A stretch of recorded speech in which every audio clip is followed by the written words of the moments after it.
Cousins, Reverb, Master.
What happened here?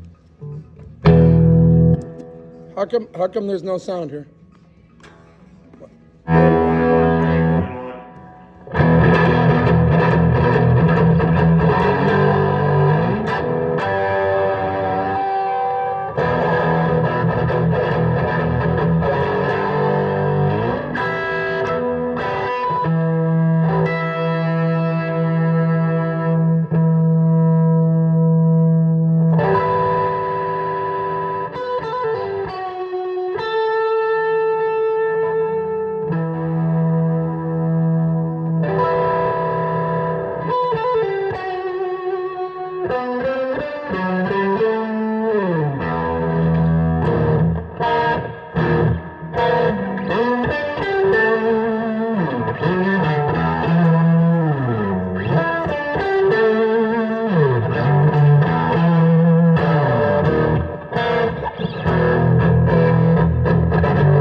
Okay.